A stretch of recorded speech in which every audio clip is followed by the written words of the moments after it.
आइए दोस्तों, आपका हार्दिक स्वागत। मैं दिनेश अरोड़ा आज आपके साथ सिर्फ और सिर्फ समझदार लोगों की बात करूंगा, जो कि हिंदुस्तान के अंदर इतने समझदार लोग हैं लेकिन उनको लोग पहचान नहीं पाए, ना जाने क्यों। और आज मैं सिर्फ उन लोगों के बारे में डिस्कस करूंगा और कोशिश करूंगा कि वैसे ही समझदार आपको भी अपने सर्कल में मिलते होंगे, लेकिन आप उनको पहचान नहीं पाते होंगे। दोस्तों, एक पहले बच्चे से शुरू करते हैं। इतने बच्चे आजकल बहुत समझदार हैं। एक बच्चे से टीचर ने पूछा, सच और वहम में क्या फ़र्क है? तो एक बच्चे ने हाथ खड़ा किया, कहने लगा, सर सच तो ये है कि आप हमें पढ़ा रहे हैं, और वहम ये है कि आप सोच रहे हैं कि हम पढ़ रहे हैं।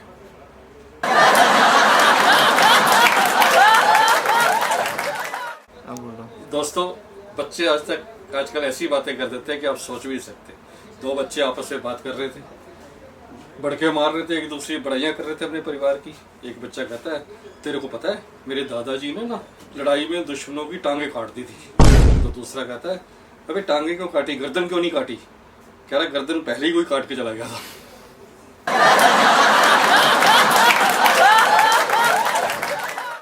ऐसे ही एक बच्चा पत्र लिख रहा था। दूसरा उसका दोस्त बोला कि किसको लिख रहा है पत्र? बोला, तेरे को लिख रहा हूँ। कह रहा, मेरे को लिख रहा है, क्या लिखा है इसमें? कह रहा, यार तू पागल तो नहीं है? जब तेरे को पत्र मिलेगा तभी तो पता लगेगा ना क्या लिखेगा।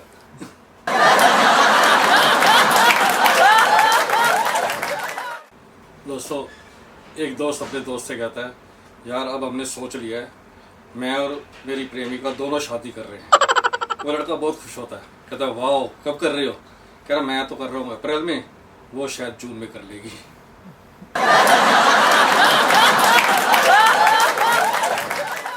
दोस्तों, ऐसे ही एक सज्जन अपनी पत्नी का अंतिम संस्कार कर आए, घर नहा धो के कुर्ता जामा पहना, बालकनी पे खड़े थे, मौसम ख़राब था तो बादल भी बने हुए थे, थोड़ी आंधी भी चली, बारिश भी चल रही थी, तो एक ज़ोर से बिजली कड़की। तो एकदम ऊपर देख के कहते हैं, लगता पहुंच गई।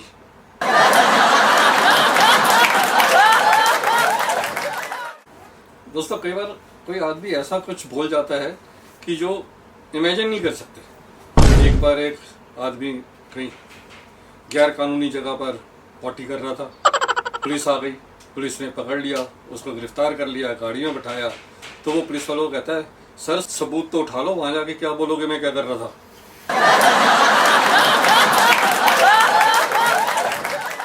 दोस्तों, हमारा एक दोस्त अपने बेटे को बड़ी जोर जोर से मार रहा था। इतनी बुरी तरह मार रहा था कि उसकी टांगे तक तो टूटने को हो गई। मैंने उससे पूछा, मैंने कहा, भैया तो इसको क्यों मार रहा है? कह रहे, इसने नशा बहुत किया हुआ है, दारू पी हुई है। कह रहे, इतना थोड़ा ना मारते हैं। कहता, यार मैं नशे में था, मुझे पता नहीं चला।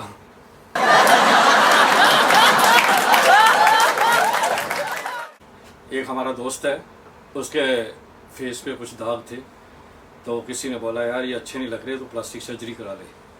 तो वो किसी डॉक्टर के पास गया, वहाँ सलाह करी। डॉक्टर ने बोला भी प्लास्टिक सर्जरी हो जाएगी और बिल्कुल पता नहीं चलेगा। तो बोला, कितना पैसे लगेंगे? बोले, इसमें 2 लाख रुपये का खर्चा। कह रहा, सर प्लास्टिक सर्जरी का 2 लाख रुपये का? कह रहा, हाँ। कह रहा, सर अगर हम प्लास्टिक अपना ले आए तो कुछ रियायत मिल जाएगी?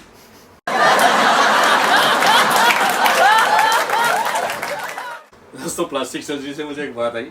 मेरा एक दोस्त था, उसने प्लास्टिक सर्जरी कराई थी, तो वो बहुत खुश था। कहता है, मैंने कहा, भैया क्या हो गया? कहता है, यार प्लास्टिक सर्जरी का ना बड़ा फ़ायदा हो गया। है, क्या हो गया? कहता है, मैंने जिसके पैसे देने थे ना, वो मेरे सामने से भी निकल जाता था, मुझे पहचानता नहीं है।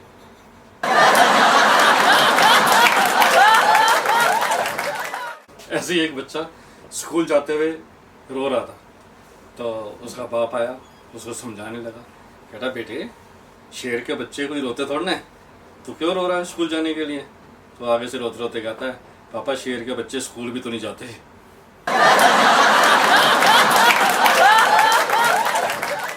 दोस्तों, एक आदमी की मुर्गी मर गई, तो मुर्गी मरने पे वो इतनी जोर जोर से रोया कि आसपास वालों को भी लगा पता नहीं क्या हो गया। तो उसके एक दोस्त ने पूछा कि यार तेरी मुर्गी मरी है, तू इतनी जोर जोर से रो रहा है, इतना तो मैं तब नहीं रोया था जब मेरी ताई मरी थी। तो वो आगे से कहता है, तेरी ताई अंडा थोड़ा देती थी।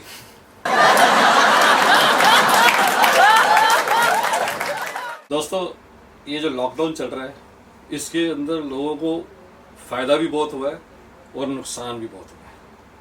फ़ायदा तो ये हुआ है कि सबके पति घर पे, जिनकी मेड सर्वेंट नहीं है वो लेडीज़ तो बहुत ज़्यादा खुश, क्योंकि उनको फ्री में वो मिल गए।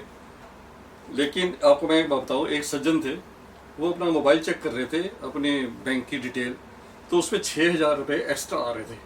तो बड़े परेशान थे, ये 6,000 किसने डाल दिए, 6,000 किसने डाल दिए। इतने में उसकी बीवी आई, बोली कि क्या हो गया। कहता यार एक 6,000 रुपये आए हैं बैंक में, पता नहीं किसने डाल दिए।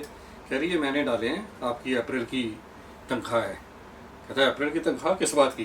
कहती है घर का जो काम करते हो आप, झाड़ू पोछा बर्तन। तो कहता है तुम काम वाली को तो 12,000 रुपये देती हो, मेरे को 6 क्यों।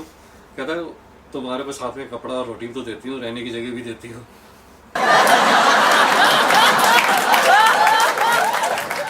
ऐसे ही लॉकडाउन में एक हमारा दोस्त है, उसने बहुत नुकसान पाया। वो कभी घर ठहरा नहीं था, अब जो इतने दिन घर पे रुका तो अपनी बीवी के साथ उसका थोड़ा सा व्यवहार चेंज हुआ। धीरे धीरे बीवी से प्यार होने लगा। प्यार होते होते इतना प्यार में मगन हो गया कि उसने अपनी गर्लफ्रेंड से किए हुए सारे कारनामे अपनी बीवी को बता दिए। अब वो सिर्फ खाली लॉकडाउन का इंतजार कर रहे हैं कि लॉकडाउन खुले और डिवोर्स का पेपर तैयार करें।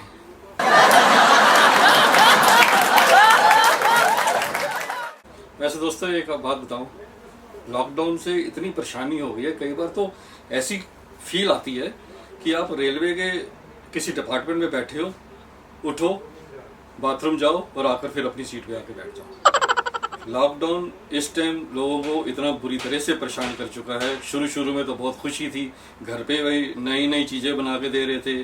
आज मैंने पिज़्ज़ा बनाया है, आज चाउमीन बनाई है, आज पकौड़े बनाए हैं, आज ये बनाए हैं।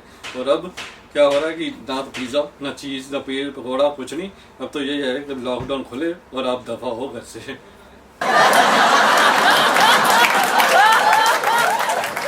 आजकल तो कई बार ऐसा महसूस होता है लॉकडाउन के पीरियड में और एक कोरोना के चक्कर में हर आदमी मुंह पे मास्क पहन के जाता है, तो कई बार तो ऐसा फील होता है पता नहीं इन्होंने क्या जुर्म किया है जो अपना मुंह छुपा के चल रहे हैं।